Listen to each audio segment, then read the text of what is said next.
బంగారి, ఎందుకిలా చేస్తున్నావు? నువ్వే కదా ఈ పెళ్లి చక్కగా జరుగుతుందని నాకు మాట కూడా ఇచ్చావు. అయ్యో రవి సార్, ఆ రోజు తన వల్ల ఈ కుటుంబంలో తప్పు జరగదు అని నమ్మాను. మీ ఆశ నెరవేరుతుందని నమ్మాను. కానీ ఈ సంయుక్త తను మంచిది కాదు. నా కళ్ళ ముందే మిమ్మల్ని మోసం చేయాలి అని జాన్సమ్మ ఆస్తిని లాక్కోవాలని మాట్లాడుకున్నారు.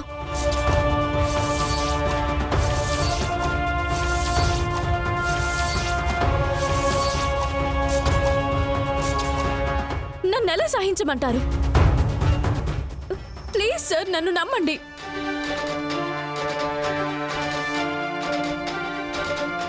జాన్సమ్మ, మీరైనా రవి సార్కి చెప్పండి. రవి, నాకు బంగారి మీద నమ్మకం ఉంది. బంగారి అబద్ధం చెప్పదు.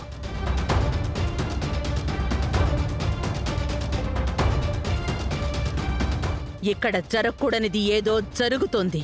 ఇంకా చేతులు కట్టుకుని కూర్చోవడం నా వల్ల కాదు.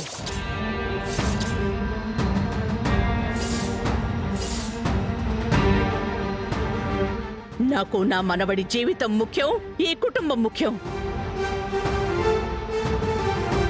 ఈ పెళ్లి జరగకూడదు. నేను దీనికి ఒప్పుకోవడం లేదు.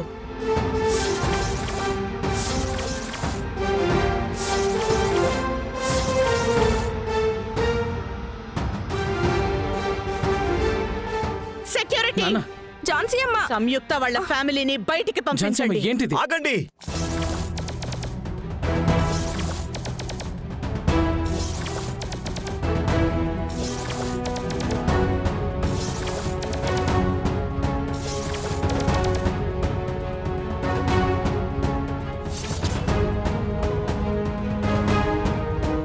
ఏంటి జాను, నీకీ పెళ్ళంటే ఇష్టం లేదు అని నాకు బాగా తెలుసు. ఎందుకు లాస్ట్ మినిట్లో తను చెప్పింది నమ్మి ఈ పెళ్లిని ఆపాలని చూస్తున్నావు? రవి, నీ జీవితం నాశనమవుతుంది. లేదు జాను, నాకు నా జీవితం గురించి బాగా తెలుసు. నేను ఎవరితో ఉంటే నా జీవితం బాగుంటుంది అని నేనే నిర్ణయం తీసుకోగలను.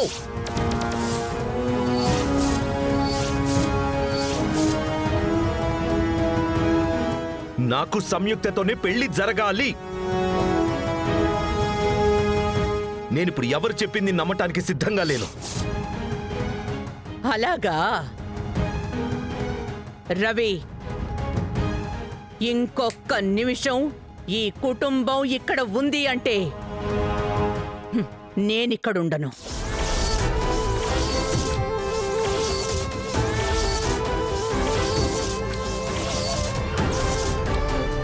ఆ తర్వాత నీ పెళ్లి నీ ఇష్టం వచ్చినట్టు చేసుకో.